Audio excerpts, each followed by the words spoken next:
Madame, Monsieur, bonsoir et bienvenue dans ce magazine Web Presse. On va commencer par ce grand titre, énième massacre à Béni, 18 morts selon les bilans dressés par le gouvernement, les ADF Nalou, qui ont tué près de 18 personnes.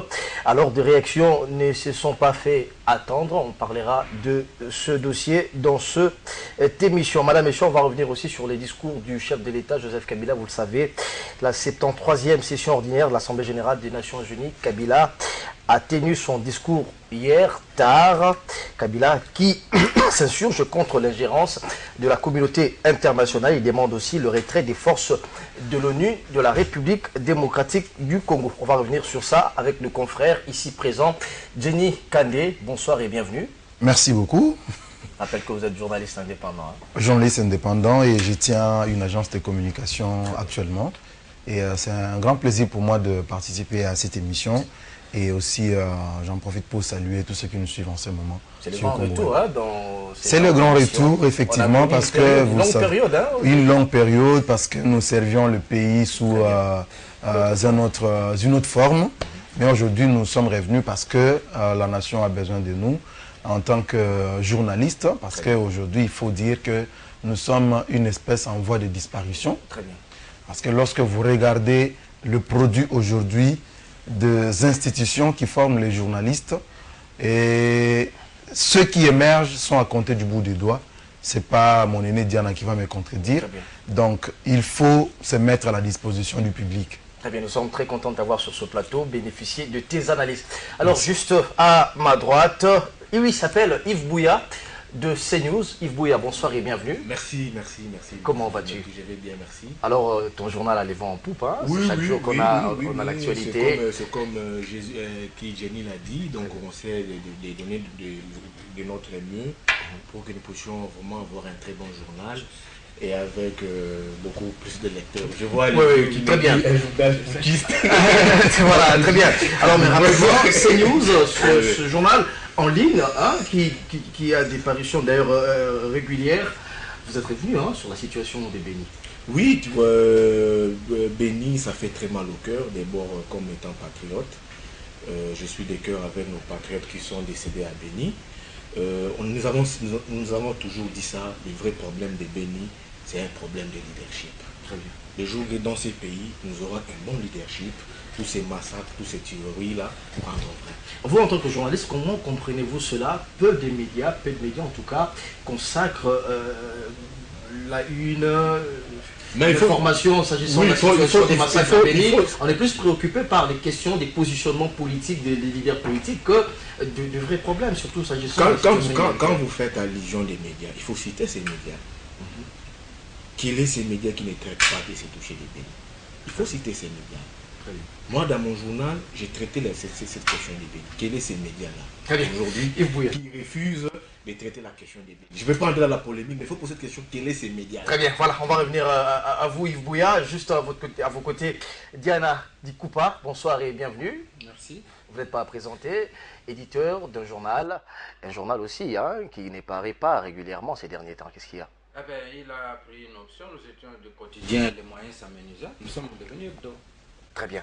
Le prochain titre, la prochaine parution, ces publications, c'est quand? La prochaine, nous sommes parutions tous les mardis. Tous les mardis. Très bien. Merci beaucoup, Diana Dikoupa, avec nous sur ce plateau. Madame, Messieurs, on va commencer avec Jenny Kandé. On va prendre le premier thème et entrer à ce massacre de Béni. Mais d'abord, je vais lire les journaux à votre intention, chers téléspectateurs. La manchette qui titre « Processus électoral ». Les noms dits de la machine à voter selon le comité laïque de coordination. Hier, du haut de la tribune des Nations Unies, Joseph Kabila, je réaffirme le caractère irréversible des élections. C'est le titre à la une du journal Forum des As. Le vrai modérateur qui revient sur ce titre du catholique, machine à voter. Les catholiques s'en mêlent. Et puis, massacre de Béni, d'ailleurs on va commencer par ça. La MONUSCO invitée à plier bagages au profit de Belges, on peut lire dans ce journal. Et puis, la prospérité, on va terminer par là, qui titre élection 2018. Kabila confirme le rendez-vous. Kinshasa reste formel. Ce 23 décembre 2018, il y aura bel et bien élection, n'en déplaise à ceux qui croisent les bras. Sur la tribune des Nations Unies à New York, Joseph Kabila, dont son look devenu carrément une marque déposée, a voulu rassurer le monde que les rendez-vous électoraux attendus depuis 2016 sera une effectivité. Élection irréversible, s'est exclamé la prospérité. Donc la consoeur Jenny Kandé, bonsoir et bienvenue. On prend le premier thème. Ça fait quand même très mal ce qui se passe dans l'Est de la République démocratique du Congo, ainsi que l'infernal des violences. Le dernier en date de samedi, massacre de près de 18 personnes. Mais une particularité, hein, les ADF cette fois-ci sont arrivés au cœur même de la ville de Béni. Que faut-il faire pour mettre finalement un terme final à ce massacre? J'ai des pincements au cœur en parlant de cette situation de Béni. Mon pays va très mal parce que la vie humaine semble être banalisée. Très bien. Nous sommes dans un moment où, d'abord à Kinshasa, lorsque vous sillonnez les différentes communes, vous trouvez qu'il y a exposition de 3, 4, 5 corps chaque week-end, à partir de vendredi jusqu'à dimanche. Je suis allé une fois au cimetière Nécropole.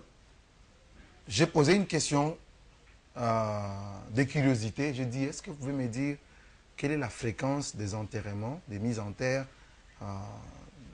il y a une année? On m'a dit, non, mais écoutez, actuellement, on est arrivé à plus ou moins 10 corps les vendredis ou les samedis, et les dimanches, on atteint 15 corps. Très bien. Voyez-vous, 15 corps, un dimanche, sans compter le samedi et le vendredi, sans compter Kinkole, tous les Kinkole qu'on connaît actuellement. Très bien. Un grand business là-dessus.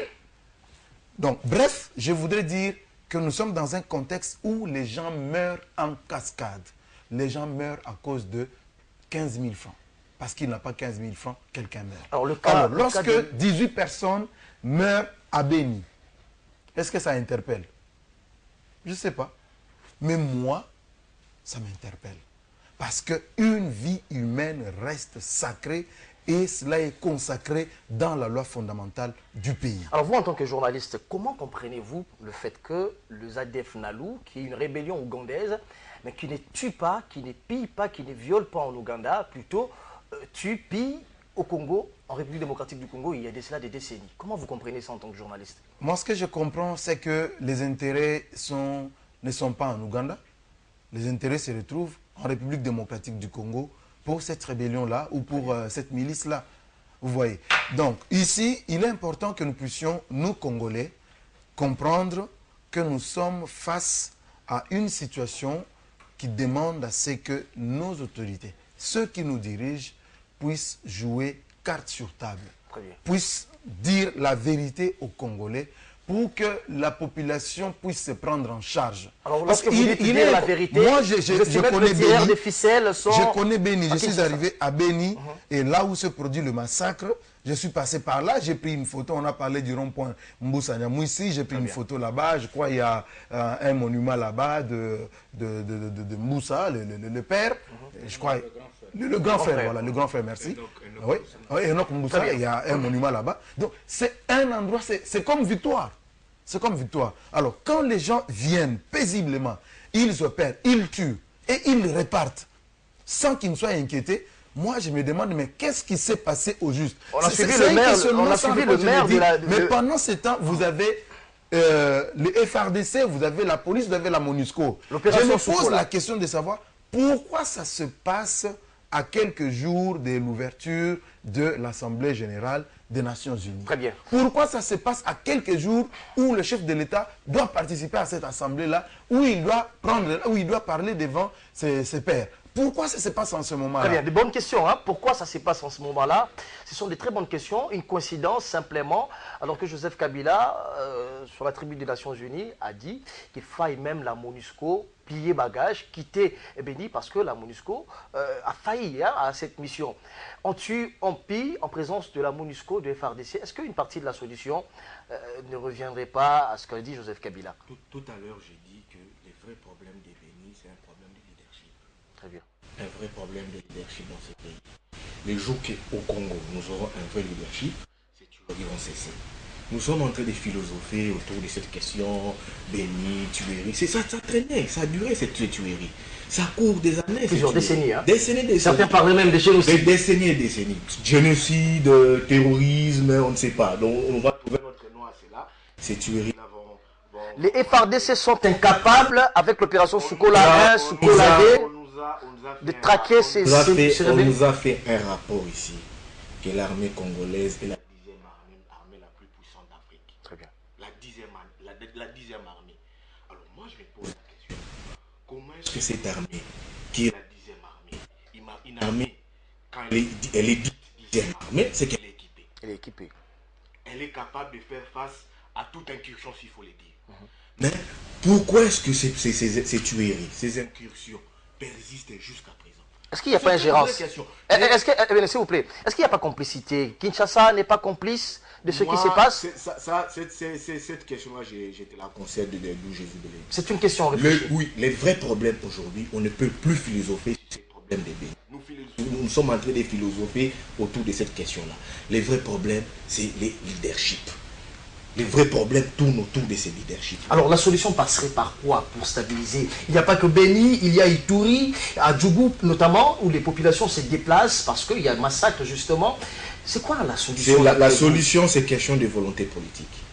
C'est ça la vraie solution. Si on met la volonté politique d'éradiquer ces groupes armés, on met cette volonté politique de stabiliser cette partie de l'Est, je pense que nous...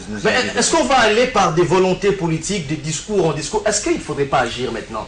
Non, mais c'est ça que je dis ici. Les gens philosophent trop autour de cette question des... Alors cette volonté politique, ça passerait par comment? Comment ça passe? Non, les gens philosophent trop autour de cette question des bénis. Les gens philosophent trop. Nous devons passer à l'acte.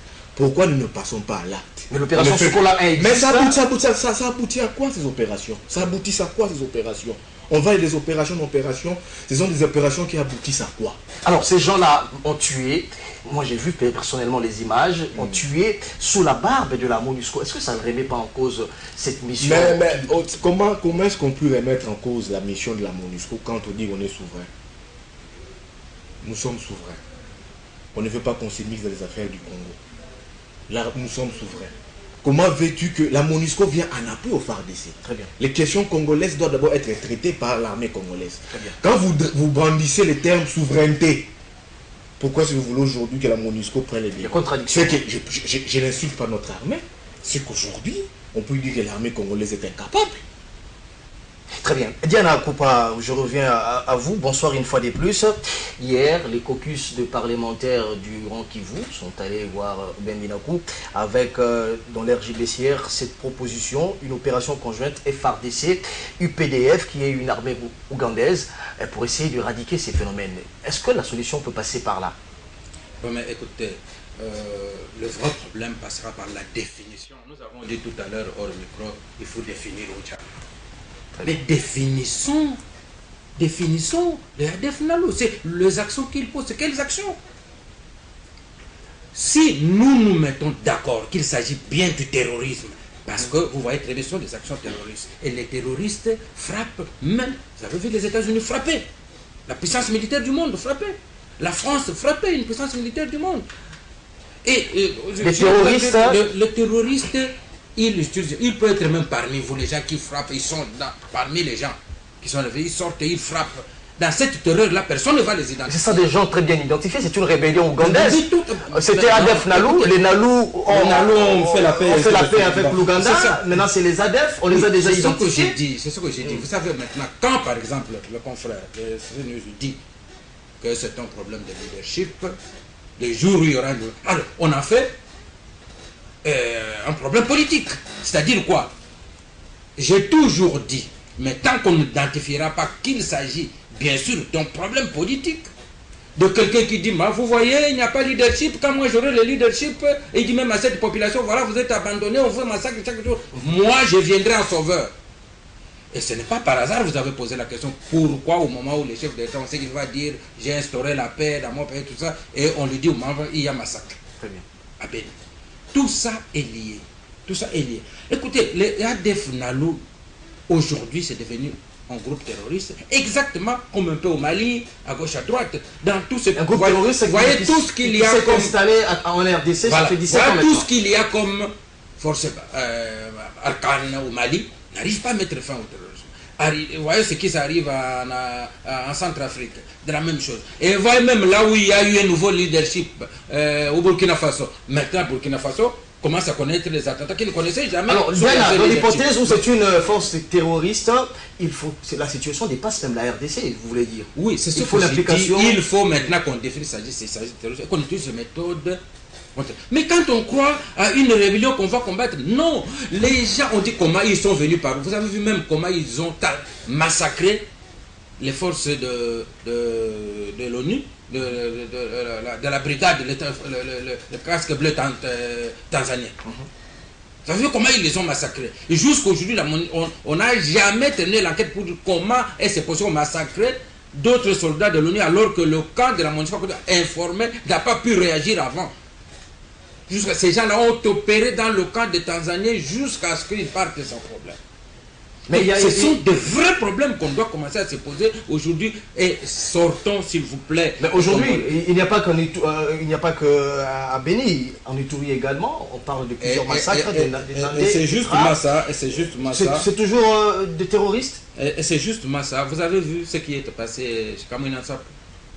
Quand les Kamwina Nsapu a commencé, il y a des gens qui en ont fait un alibi politique, une occasion politique. Les gens qui voient que c'est Kamwina Nsapu qui viendrait maintenant changer le pouvoir. Et ils se sont même déplacés du Kasaï pour venir commencer les actions ici.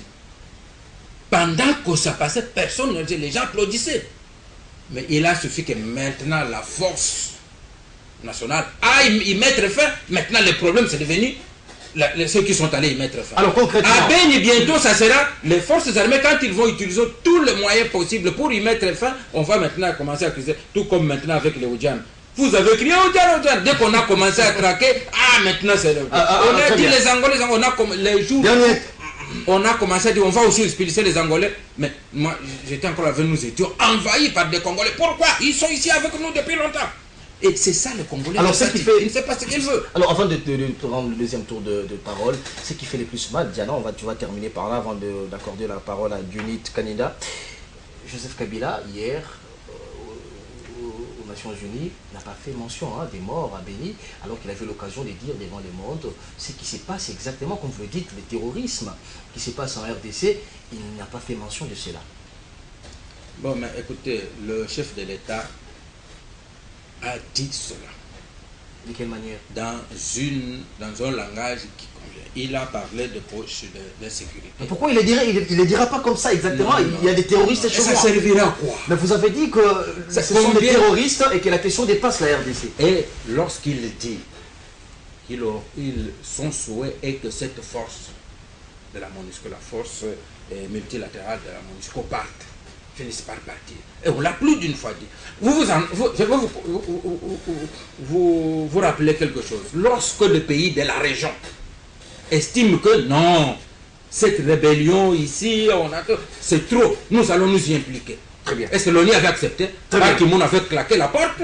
Il est revenu, dit non, alors d'accord, créez votre force là, mais intégrez-la dans la MONUSCO. Et depuis que cette brigade a des faits, avec les FARC, ils ont défait le M23. Est-ce que vous entendez encore parler? Voilà, on parle... Est-ce que vous entendez encore parler des FDLR? Très bien, on va parler, puisqu'on parle voilà. déjà... Dès qu'ils atteignent leur objectif, ils vont laisser tomber. Très bien, puisqu'on parle, madame, messieurs, de la 73e session ordinaire de l'Assemblée générale des Nations Unies, Joseph Kabila a fait un discours, Dionit Kanida plutôt, de près de 15 minutes, et où il a réaffirmé son engagement pour le pays à aller aux élections au 23 décembre prochain. Ça, on peut dire que le chemin des élections est irréversible. Kabila l'a réaffirmé devant le monde. Oui, il a dit, mais c'est que moi j'ai aimé sa présence aux Nations Unies. J'ai aimé qu'il soit là parce que j'ai entendu dire qu'il y a des morts à Béni, il devait aller compatir et tout. Mais je pense que sa présence était importante quand même à cette assemblée, à cette 73e session des Nations Unies. Mais seulement, j'ai regretté que le discours du chef n'a pas été bien ficelé. Parce qu'il y a des questions que nous attendions être relevées dans ce discours qu'on n'a pas retrouvé. Mais par contre, il est revenu sur des redites. Qu'est-ce que tu aurais voulu? Parce qu'aujourd'hui, il y a des questions qui rongent la paix au pays, si pas aujourd'hui, mais demain. Alors que si vous regardez bien le dynamisme autour de cette 73e session de l'Assemblée générale des Nations Unies tourne autour de la paix. Et lui-même, le chef de l'État, est en train, mais il a toujours été donné comme un artisan de la paix. Mais il y a un élément qui risque de dégrader la paix au Congo. Il a dit que la situation sécuritaire était relativement calme. Relativement calme, mais il sait, le chef de l'État sait d'où peuvent venir les tensions aujourd'hui au pays. Et ça, il n'a pas parlé de cela. Donc c'est notamment la question autour du consensus sur l'organisation des élections. C'est notamment la question de la machine à voter, parce qu'il parle du processus. Il s'insurge contre l'ingérence. Il parle du processus. Est-ce qu'il rend compte à d'autres présidents, il est allé rendre compte ou il est allé présenter la situation de son pays? Oui, c'est vrai. Nous pouvons dire qu'il n'est pas allé rendre compte. Mais si vous avez suivi le discours d'Emmanuel Macron, qui s'est opposé latéralement au discours de Donald Trump, vous comprendrez qu'il est aussi question aujourd'hui que les chefs d'État puissent rendre compte lorsqu'ils se retrouvent dans cette assemblée-là. Parce que lorsque Macron, par exemple, relève la notion de l'universalité contre la notion de la souveraineté, vous comprendrez que le multilatéralisme qui est en train d'être prôné par tous aujourd'hui passe par le fait de rendre compte. Parce que quand on vous dit par exemple que les décisions que vous prenez aujourd'hui sur vos peuples, sur vos nations, au nom de la souveraineté, vous passerez. Mais demain, les Nations Unies devront gérer les conséquences des décisions que vous prenez aujourd'hui. C'est vous dire qu'aujourd'hui, nous sommes dans un contexte de l'universalité qui implique que nous ne pouvons pas prendre des décisions en vase clos. Nous devons aujourd'hui avancer avec tous les autres. Alors, le discours du chef, c'est comme le discours qu'il a tenu au Palais du Peuple. Non, c'était au Katanga, à la conférence minière. C'est un discours où vous sentez quelqu'un qui est encore aux affaires. Si vous entendez le discours... Vous entendez un discours d'adieu. Hein? Les adieux, il a fait devant ses pairs de la SADC. Mais ici, ce n'était pas du tout l'occasion de faire les adieux. Au nom de la continuité de l'État. C'était la dernière participation. Mais vous sentez dans son discours quelqu'un qui a encore... qui a encore les choses en main. Très bien. Qui a encore les choses en main, pas pour 3 mois, mais pour plusieurs années. C'est tout à fait légitime. Alors, faut-il croire à Joseph Kabila quand il dit que les élections auront bel et bien lieu au 23 décembre? Oui, il faut croire. Faut croire. Il faut croire. Par quel mécanisme, lorsqu'on sait que le premier lot des machines, par exemple, les 37 000 machines, si je ne me trompe pas, 35 000 machines sont arrivées en RDC via Matadi, et qu'il faille encore le déploiement. On attend le deuxième lot, on ne sait pas autant de temps que ça prendra. On croit toujours à ces élections? Le chef, quand il parle, il faut croire. Il faut croire, mais pour croire, il faut voir. Très bien. Je crois que pour que nous puissions mettre un terme à l'affaire machine et tout, on a vu le président de la CENI se déplacer en Corée et on nous a montré les machines à la télévision. Ça, c'est l'un des préalables à l'organisation des élections au 23 décembre. Donc, le chef dit que le processus est irréversible. OK. Mais est-ce que les moyens dont il a parlé, il a dit que les élections seront financées par les moyens propres du pays. Est-ce que nous avons ces moyens-là? Si nous voulons parler des moyens logistiques, par exemple, est-ce qu'aujourd'hui la CENI peut ne fût-ce qu'amener la caméra pour nous présenter les moyens logistiques, c'est-à-dire les hélicoptères, nous les montrer, nous montrer des avions, des camions, des pick-up. Très bien, merci beaucoup. Est-ce qu'on peut nous les montrer? Très bien. C'est ça qui va renforcer ce que dit le chef. Le chef dit au delà des élections, nous voyons, il y a des machines qui sont fabriquées, il y a toute la logistique est là, on voit sur image. Yves Bouya, 2016, Joseph Kabila a tenu le même discours, je crois, au Congrès. Lors du Congrès, il a dit que le schéma des élections était irréversible. Mais aujourd'hui, 2 ans après, il reprend le même discours. Y a-t-il crainte jusqu'en 2019-20, parce que de plus en plus, des voix s'élèvent pour dire qu'il n'y aura pas élection au 23 décembre? Bon, écoutez, Ce que je puis dire d'abord du discours du président de la République, pour moi, ce sont à mon point de vue, des redites. Donc, des redites, nous avons toujours entendu ça, comme vous avez parlé de 2016, 2017 et 2018 sont des redites. Maintenant, quand il dit que le chemin des élections est irréversible, il faut qu'on nous dise de quelles élections qu'on veut nous organiser dans ces pays. C'est bien de dire les élections, aller aux élections le 23 décembre. Mais là, le président fait allusion à quelles élections qu'il veut nous amener. On peut pas nous apporter des élections biaisées.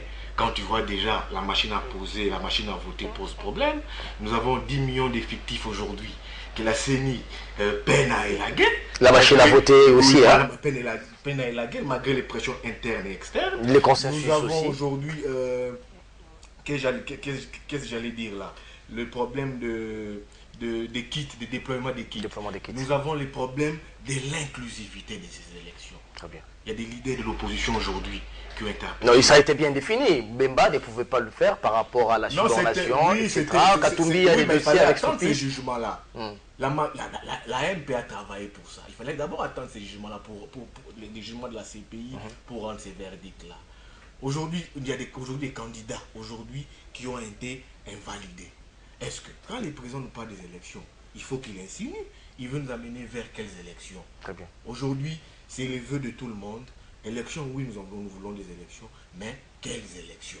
Des élections après, au lendemain du 23 décembre, qui peuvent nous créer aujourd'hui des problèmes dans les pays. Alors, qu'est-ce qu'il faut pour ne pas aller aux élections dans ces conditions, Yves Bouya? On a besoin vraiment des analyses. Est-ce qu'il faut, de plus en plus, on parle d'un énième dialogue, il faudrait se retrouver encore sur une table, revoir, pousser les délais des élections. Est-ce qu'il faut emprunter ce schéma-là, ou il faut aller aux élections finalement? Vous avez parlé d'un dialogue, mais moi j'ai pour lui dire c'est un dialogue qui est en perspective. Bien qu'aujourd'hui les politiques ne veulent pas les dire tout haut. L'opposition est prête à aller... L'opposition tout comme majorité. L'opposition tout comme majorité. Un dialogue de plus pour aboutir à quoi? Mais oui, mais quand aujourd'hui la machine à voter pose problème. Il faut élaguer la machine à voter. Il faut élaguer la machine à voter. S'il faut élaguer les 16 millions de doublons dans les fichiers électoraux. Très bien. Vous pensez que c'est un bon matin que la Kabylie va se réveiller pour dire bon, nous élaguons ça? Et pendant ces temps aussi, hein, il faudrait prolonger encore le mandat de Joseph Kabila. Mais c'est ça que j'ai dit, si c'est fait, comment ça va se passer? Si ça a été fait à dessein par la majorité, si ça a été fait à dessein par la majorité. Très bien. Alors jusque-là, Nanga qui tient à ce que les élections soient au 23 décembre, il a dit, il le réaffirme. On reste dans le discours du chef de l'État, Yves Bouya, avant d'accorder la parole à Diana. Joseph Kabila, il a rendu hommage à l'ancien secrétaire général de l'ONU, mais il n'a pas parlé de la situation des Congolais qui sont morts, alors que c'était exactement le même Ce qui est très triste. Très triste, j'aurais posé une question ici, derrière notre chère aînée Diana. Vous avez besoin de savoir, mais pourquoi est-ce que le président n'a pas fait allusion aux morts aux tueries des Bénis? Alors qu'il s'agit de terroristes entre guillemets. Le président est resté bouche bée là-dessus. Pourquoi? J'en sais rien poser la question. Mais on a l'impression que Kabila, lorsqu'il s'agit Moi j'ai l'impression que le président aujourd'hui, je vous ai parlé d'un problème de leadership. Très bien. Aujourd'hui, il y a un déficit de leadership. Si je puis dire aujourd'hui, je ne peux pas comprendre ça. On prend par exemple les cas de la France. Le président français, Hollande, pour un soldat français mort en Centrafrique, il fait les déplacements pour honorer juste ces militaires français. Mais à plus forte raison, quand nous avons plus de 20 morts à Béni, et nous avons notre président de la République. Ça se compte en millions hein, aujourd'hui. Oui, en millions vous me le dites, vous ajoutez en millions. Le président prend parole devant la tribune des Nations Unies, il n'en fait même pas allusion. C'est grave. Il n'en fait même pas allusion. C'est grave. Vous savez ce que ça représente? C'est grave, c'est grave, c'est grave. Très bien. Alors, rapidement, avant de terminer, d'accorder la parole à Diana. Yves Bouya, Kabila demande aussi le retrait des forces de l'ONU de la République démocratique du Congo au regard, dit-il, des résultats mitigés de leur action. Une bonne option, une bonne perspective. Oui, mon cher. Finalement, la MONUSCO doit emballer. Nous avons déjà, c'est tous les jours, on ne cesse de crier sur cette affaire du départ de la MONUSCO, ils doivent plier bagage. Tout dans son discours d'hier, le président avait fait allusion à l'ingérence politique. Très bien. Mais pour éviter l'ingérence politique qu'il faut faire, il faut y travailler. Très bien. J'ai fini. Il faut y travailler, il faut créer un rapport de force. Nous, on n'a jamais créé ces rapports de force-là. tant sur les plans africains, tant sur les plans extérieurs. Nous n'avons jamais créé... Nous sommes les maillons faibles. Hein? Nous sommes les maillons faibles. Nous sommes aujourd'hui une République démocratique du Congo plaintif. On s'est plaint à tout moment. Nous avons tous les jours demandé le départ de cette MONUSCO. Elle est toujours là. Qu'on se pose la question... Non, mais la RDC ne va pas chasser la MONUSCO comme ça. Non, mais c'est ça. Mais ils ont toujours demandé ça. Le Le président a formulé ça aux Nations Unies. Mais pourquoi cette MONUSCO-là demeure jusqu'à présent? Mais d'où qu'on se pose une deuxième question. Tu sais ce qui devrait être le Congo sans cette MONUSCO aujourd'hui? C'est-à-dire, allez-y. La MONUSCO, vous Elle voyez, est ça pèse sur le budget. Elle est d'un appui très considérable pour la République démocratique du Congo. La MONUSCO, elle est d'un appui très considérable. Oui ou non? Oui ou pas? Non, moi je pense que c'est très tôt de dire, de clamer haut et fort le départ de la MONUSCO, c'est très tôt de le dire. Très bien. Il faut laisser le temps au temps jusqu'à ce qu'on puisse, évaluer sur cette question. Alors, Diana Dikoupa, quel est le point négatif que vous avez retenu du discours de Joseph Kabila? Oui, mais écoutez, d'abord, nous devons savoir. Répondez à je réponds à votre question comme je veux, ce que j'ai comme réponse. Allez-y. Tous les présidents qui partent là-bas, on donne à chacun, je crois, 9 minutes pour parler. Et on vous donne un thème. Vous connaissez les thèmes cette fois-ci. C'était l'ONU pour la paix, ainsi de suite, le meeting de Une bonne occasion le pour président a consacré l'essentiel de son message sur cela. Il a proposé, il a dit, si vous voulez que l'ONU joue son rôle, il faudrait d'abord que ces principes soient respectés. Mais lorsque contre les règles de l'ONU, les gens s'ingèrent dans les gouvernements étrangers s'ingèrent dans les affaires d'autres pays. Alors comment vous voulez que l'ONU soit respectée? Il a demandé que l'ordre ayant été changé, il faut que l'Afrique aussi soit représentée au Conseil de sécurité. Il a parlé de ce thème. J'apprends ici que c'était de redite. Alors, demandez à ceux qui ont fait le thème de redite.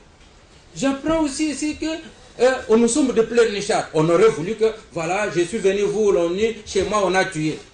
Non, mais je dis ceci. Entre envoyer des gens sur le terrain pour demander d'y mettre fin et aller pleurer à l'ONU. C'est quoi? Vous aurez dit non, voilà, j'ai dit ce que vous auriez dit, vous les Congolais, que voilà, il a fait tuer, et c'est pourquoi pour aller montrer que voilà, pour aller appeler au secours. Donc il veut utiliser ce massacre, il l'aurait pris. J'apprends beaucoup de choses ici que nous devons élaguer dans le langage des journalistes. L'inclusivité des élections. Une élection ne peut pas être inclusive. Sinon il n'y aurait pas la loi électorale, il n'y aurait pas de critères. Il y a la loi électorale qui crée des conditions, des handicaps pour que, sinon nous tous, la caution, tout ceci, ça ne peut pas faire de l'élection inclusive. Il n'y a pas que l'inclusivité. Toi, tu veux être le président de la République si tu n'as pas 100 000 $. Il n'y a pas que l'inclusivité, il y a aussi le problème de la machine à voter qui pose problème. Qui ne figure pas sur la loi électorale. J'aime bien que les gens qui ont déjà vu la machine en parlent. Mais Mais plutôt que les gens qui relaient le discours des politiciens. La machine, aujourd'hui, je le dirais plus d'une fois que la machine résout tous les problèmes que nous avons connus aux élections de 2006, de 2000. Les élections de 2006, c'est sans machine. Qu'est-ce qui est ce que vous dites va en contradiction avec le rapport des experts britanniques. Ils ont dit quoi? Qui proposent 14... Voilà, voilà. Les experts britanniques sont arrivés sur base de vos plaintes. Alors qu'il n'y a pas... Il dit par exemple que on doit boucher les ports. Mais les ports non bouchés, ils vont faire quoi? Vous avez la machine ici, vous venez, on vous donne un papier, vous introduisez. Le papier va ça vous donne un écran, vous appuyez sur votre candidat, le bulletin sort avec les noms, le parti et les logos de votre candidat, vous allez le mettre dans l'urne. Le Wi-Fi va faire quoi? Va changer quoi? Ou le port qui est l'excès va faire quoi? Et puis après, on compte dans les urnes. Le Wi-Fi là, tout ce port-là, ça va changer quoi? Mais nous, Congolais, soyons quand même, ne soyons pas des gens qu'on amène par n'importe quelle voie. Mais je dis, c'est cela la machine de Jésus. Vous allez, on vous donne un bulletin vierge, vous l'introduisez, les bulletins vous donnent un écran. C'est ça la formule simple. Il y a votre candidat, le nom apparaît, vous appuyez sur votre candidat. Vous pouvez vous tromper, la machine revient, vous confirmez, et le bulletin sort. Quand il sort, vous regardez, j'ai voté pour Kaninda, c'est le nom de Kaninda, son parti politique, c'est parti des locataires, et ceci, vous prenez vous prenez ce bulletin-là, vous le mettez dans l'urne. Quelle est la différence avec 2006 et 2011? À part le fait que là, les bulletins sont imprimés ailleurs, et quand ils viennent là, on a déjà coché avant, et puis il y a des bulletins qu'on a cachés dans des maisons. Maintenant, il n'y aura pas de bulletins cachés, il n'y a pas de bulletins déjà cochés, et la République démocratique du Congo élimine la plus grande fraude électorale qu'on dit bourrage des urnes. J'attends ici, je termine par là, excusez-moi, qu'on doit élaguer les doublons. Il ne s'agit pas de doublons. On n'a pas parlé de doublons. Il s'agit de gens sans empreinte. Mais lisez l'article, l'article, je crois, 29 de la loi électorale. La loi électorale prévoit ça. Parce que c'est qu'il y a des gens, vous appuyez les empreintes n'apparaissent pas. Il y a des gens qui n'ont pas d'empreinte. La plupart des gens loi électorale, tout ça, ça ne convient pas. La loi électorale donne à la CENI la conduite à tenir au cas où les gens ne sont pas là. Je pose cette dernière question. Supposons qu'on dit élagons tous ceux qui n'ont pas de machine. Et quand on va élaguer, on ne sait même pas c'est qui. Très bien. Ça pourra être qui l'autre ici, vos candidats ici, Fayoulou. On les lague, ou vous trouvez que même Félix Tshisekedi là n'a pas, sans empreinte n'avait pas apparu, on les lague, ah non voilà, on est en train d'écarter de vrais Merci candidats. beaucoup, Soyons rationnels. Madame, Messieurs. Nous allons prendre le dernier virage de ce magazine. Vous suivez Web Presse. Je reçois pour vous Diana Dikoupa, Dionit Kanida et Yves Bouya de CNews. Dionit, tu as la parole. Avant de terminer, on va quand même parler de ce dossier qui fait couler encre et salive à Kinshasa. Phénomène Oudjana, Georges Kapiamba, et on saisit le gouverneur André Kimbuta pour finalement jeter un coup d'œil et voir comment on pourrait maîtriser cette histoire des phénomènes Oudjana. Et du coup, c'est une opération lancée avec plusieurs dérapages. Hein. Moi, je suis personnellement à Bandalungwa, je vois comment on traque le jeune fille, etc. Est-ce qu'on est mal parti ou bien on ne sait pas définir exactement c'est quoi Oudjana?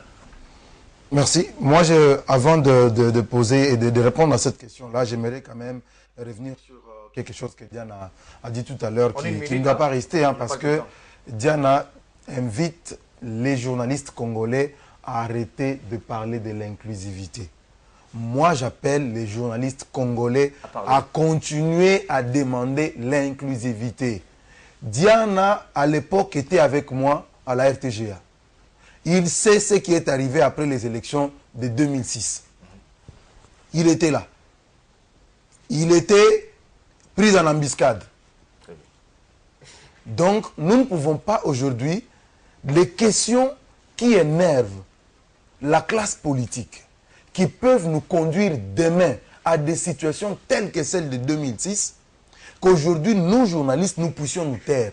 Moi, j'invite les journalistes à beaucoup parler de l'inclusivité. Parce que le manque d'inclusivité nous amène à quoi? Ça nous amène au repli, ça nous amène au conflit. Alors, qui dit inclusivité, vous faites allusion au retour de Moïse Katumbi? Je ne cite pas le nom de gens. Je ne veux pas faire l'apologie des gens ici. Moi, j'appelle à l'inclusivité pour éviter le repli et le conflit après le 23 décembre. Ce que Bemba appelle une parodie, hein, d'élection. Oui, je vous concède. Mais moi, je m'arrête à dire, nous voulons l'inclusivité. Très bien. Alors, rapidement, on va parler. Deuxième élément. Il parle, il dit, ces machines à voter vont nous éviter le bourrage d'urnes. Faux et archi faux.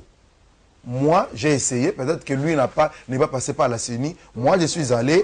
Je suis allé là-bas pour voir de mes yeux, expérimenter la machine. J'ai posé des questions. 10 minutes? Non, ça m'a pris 4 minutes. Ça m'a pris 4 minutes. Rapide, Jean-Pierre Bemba. Moi, je suis habitué à l'outil informatique. Je travaille tous les jours sur ça. Mais aujourd'hui, Jean-Pierre Bemba posait un problème fondamental. Le temps de vote par électeur. Et lorsque vous additionnez ce temps de vote par électeur, ça vous amène à plus d'électeurs, à plus de 600 électeurs par machine. Et lorsque vous faites les calculs par machine, par bureau de vote, donc vous ne pouvez pas, avec le timing que prend chaque électeur, vous ne pouvez pas faire ces élections en une seule journée. On pose la question au rapporteur de la CENI, il vous dit non, nous pourrons donner des jetons comme on avait pour le dépôt des candidatures et puis les gens pourront continuer à voter jusqu'à épuiser tous les électeurs. J'ai posé la question le jour où vous allez expérimenter la machine. J'ai posé la question à la dame qui était là. J'ai dit, madame, on ne finit pas de voter, tous ceux qui ont des jetons doivent rentrer. On prend les urnes, on les amène où?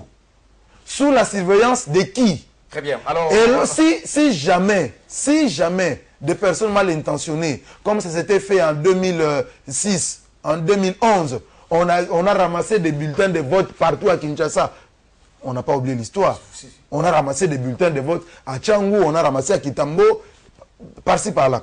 Qu'est-ce qui assure que le temps où on déplace les urnes pour aller les garder, pour qu'on vienne reprendre les élections demain, qu'il n'y aura pas bourrage, qu'il n'y aura pas une continuité de vote? Il dit, les ports là, on ne peut pas, qu'on le bouche ou pas, ça n'impacte en rien. Voilà. Le wifi n'impacte. Tu as posé ton temps d'antenne. Oudjana, ok, Oudjana, moi j'ai dit, c'est un phénomène, mais qui va vite disparaître. Qui va vite disparaître sur le plan forme. Comme on l'a vu, hein, sur le plan forme. Les Fioti, les Kamouké Soukali, les petits à quartier et tout ça. Mais là, le problème, moi je salue l'action, je salue la promptitude de la police. Il fallait bien que cela arrive pour essayer de protéger nos enfants, de protéger les mœurs. Mais ici, il est question de pouvoir s'asseoir. C'est vrai, Georges Kapiamba appelle et il dit « je vais maintenant encadrer ces enfants-là ». Non, il devait le faire bien avant. Maintenant, il est question de se mettre ensemble, la police, le ministère de genre et famille, je ne sais pas, les organisations qui gèrent, qui encadrent les filles, qui se mettent ensemble pour voir comment mener à bien cette action-là, qui est quand même salvatrice pour nos filles, pour nos petites sœurs. Donc, je salue. Avec toi, rapidement, je te voyais prendre note pendant qu'on parlait de Joseph Kabila. Un mot par rapport à ça, et puis on aborde la question directement au Oudjana. Non, par rapport à Joseph Kabila, je ne sais pas ce que je peux dire, c'est ça que je viens de tout de suite là. Très bien. Le président a évoqué des élections, on veut bien ces élections-là, mais il faut des élections crédibles et inclusives. Oui, pas des élections biaisées au lendemain du 23, que ça puisse nous créer toujours des problèmes, des conflits à répétition. Ça, on n'en veut pas. Comme il a dit à la tribune des Nations Unies qu'il est vraiment sur ces chemins des élections, il faut ces élections-là. Pas des élections, après on va se retrouver les vieux Diana ici, il y a un tel qui a gagné, on fait avec les bulletins de vote là-bas. Parce que la machine, c'est comme Jenny a dit, il y a un bulletin qui est imprimé quand on vote. Alors comment est-ce qu'on peut éviter les bourrages d'urnes? Il parle les nez parlent des Wi-Fi. Mais vous savez qu'ici, on avait un vrai problème de connexion à l'Internet. Très bien. Et puis il y a un vrai problème de l'électricité. Non, pas de l'électricité, l'expérimentation de la machine. On a mis ces machines-là dans les aéroports ici. Mais il fallait voir comment les gens sont curieux. Les gens peinent. Ne fût-ce que pour appuyer sur un bouton. Et si on a mené à ma grand-mère là, à Bouta? Là, chez Mende, là, très bien, on va parler au Djana, on va terminer par là. C'est une machine à conflit. Le vrai problème, c'est que... Mais pourquoi Nanga tient cette machine? Nanga il tient parce que Nanga sait ce qu'il fait. Nanga il tient, c'est ce qu'il fait. Avec cette machine-là, il sait ce qu'il fait. Nanga. Donc, il y a un crainte, comme le dit l'opposition, tricherie, machine à dauphin. Nous avons eu en face de nous un camp. D'abord, qui voulait pas d'abord, un camp qui a mis d'abord l'opposition en difficulté par des méthodes machiavéliques. Un, il fallait augmenter les seuils à 1%. Deux, toutes les forces vives de l'opposition. On crée des conditions pour... C'était la caution. Très bien. Tous ont payé des cautions. Et pour les candidats présidents et pour leurs candidats députés à la détention nationale. Très bien. Voilà. Maintenant, on termine l'émission. Le vrai problème, vous aurez la parole. Le vrai problème aujourd'hui, c'est la machine. Très bien. Mais l'opposition aussi devrait penser à une candidature commune qui pose problème jusque-là. Félix Tshisekedi ne veut pas entendre en parler. À mon point de vue, le vrai problème, ce n'est pas la candidature comme l'opposition. C'est la machine à voter. Le vrai problème, l'opposition doit contrôler les processus électoraux. C'est ça les vrais. Alors il y a une marche prévue pour ce 29, nous espérons que ça sera dans le tant mieux, ce sont les pressions sur les plans internes. Ce sont les pressions sur les plans internes. Si pendant ces speeches-là, l'opposition mettait des pressions sur les pouvoirs pour l'organisation des élections crédibles, tant mieux. Très bien. Pour le phénomène Oudjana, comme l'a dit mon confrère Jenny, nous appuyons la démarche, nous saluons la démarche, mais il faut des méthodes adéquates. Très bien. Parce que nous vivons là aujourd'hui, on prend des jeunes filles, on fait du n'importe quoi avec ces jeunes filles. Il faut des méthodes adéquates. Mais il y a aussi contradiction, hein, Diana. Je vous parle une minute avant de terminer l'émission. C'est comme on a vécu le phénomène Kuluna. Il y a, en son temps, je crois que c'était le général Kanyama qui avait pris des mesures pour traquer les Kuluna. Les ONG des droits de l'homme se sont levées, etc. Et maintenant qu'on parle aussi des phénomènes Diana, nous, la presse, on a alerté. Et finalement, lorsque le gouvernement prend à bras le corps le problème, c'est nous-mêmes de la presse, c'est Georges Kapiamba lui-même aussi, et qui dénonce des dérapages. Bon, je l'ai dit, hein, ce qui concerne Ojana, j'ai fait le raccordement frauduleux, comme dirait Aaron Badibanga, en parlant déjà de Ojana, pendant qu'on parlait d'autres problèmes. J'ai dit, il faut qu'on définisse. Qu'est-ce qu'on appelle Ojana? Des enfants mineurs qui ne portent pas les soutiens, qui utilisent leur accoutrement pour séduire, pour qu'ils se versent dans la prostitution, ou bien qui, selon la mode qu'il voit à la télé, une femme qui n'est pas prostituée, qui n'a pas, mais qui s'habille comme ça. Mais il faut qu'on définisse, sinon il y aura des abus et on va en déplorer. Mais je voulais terminer par ceci. C'est que Jenny a dit, l'inclusivité. Alors, ne nous arrêtons pas. L'inclusivité, ce n'est pas parce que Katumbi, Muzito, qui a... Il n'a pas cité des noms. Mais je cite des noms, parce que les gens qui ont été invalidés, ils savaient qu'il y aura inclusivité. Non, l'inclusivité, tous ceux qui avaient l'envie de se présenter, comme Mokia, qui n'a pas pu payer la caution, parce que vous n'avez pas payé la caution. Tous ceux qui n'ont pas pu... Muzito Gizenga. C'est l'inclusivité aussi. Parlons de l'inclusivité, mais nous n'allons pas dans ça. Puisque dans cette inclusivité, j'ai dit, éliminons la loi électorale. Merci beaucoup. Éliminons la loi électorale. Mais en ce qui concerne, j'aime toujours citer le patriarche Hérode, ce qu'on dit dépend de ce qu'on entend. Merci beaucoup. C'est que l'autre, mon confrère, a dit à propos de Wi-Fi. Mais si le Wi-Fi ne marche pas, mais puisque là aussi on n'utilise pas le Wi-Fi, donc la peur est inutile. Très bien, merci beaucoup. Le Wi-Fi est inutile parce que ça ne marche Diana pas. Dikoupa, on a Donc cette machine est une imprimante. Si Jenny dit qu'il est allé, il a appuyé un bouton. Merci Diana Dikoupa, l'émission est terminée. Oui, mais on appuie les boutons, si. Tu votes comment? Tu appuies, non? C'est que vous n'avez pas expérimenté. Parce que pour expérimenter, vous devez appuyer, vous pointez sur le candidat. Oui. Madame, monsieur, l'émission est terminée. C'est un écran tactile. C'est un écran tactile, vous appuyez. Monsieur, merci. Merci. Peut-être dans notre débat, on reviendra. C'est un écran tactile, vous appuyez, vous appuyez. Merci. Je promets de revenir. S'il vous plaît, quand je vous dis merci, il faut s'il vous plaît, plusieurs fois. S'il vous plaît, s'il vous plaît. Allez, on vous donne la machine, vous manipulez. Voilà, merci beaucoup. Madame, monsieur, l'émission est terminée. Je recevais pour vous Yves Bouya de CNews, s'il vous plaît. Mais chaque confrère, s'il vous plaît. L'émission est terminée. L'émission est terminée. Est-ce que je peux désannoncer mon émission? Nous nous retrouverons ici. Merci beaucoup. Effectivement, effectivement, j'aurai le même plateau. Je vous promets, s'il vous plaît, je vais désannoncer l'émission, s'il vous plaît, chers confrères. J'aurai Diana Dikoupa. En 2011, vous avez créé la vérité de Dieu. Est-ce qu'on peut désannoncer l'émission? Ça sera pire avec la Voilà, dans ces conditions-là, je vais désannoncer l'émission. Madame, monsieur, l'émission est terminée. On se retrouve demain pour la rediffusion. Au revoir. L'opposition a payé les cautions. L'opposition, c'est... Voilà, on se salue. Saluez-moi, Diana. On se salue, on se salue. Moi, la machine que moi j'ai... Je ne l'ai pas salué, Jenny.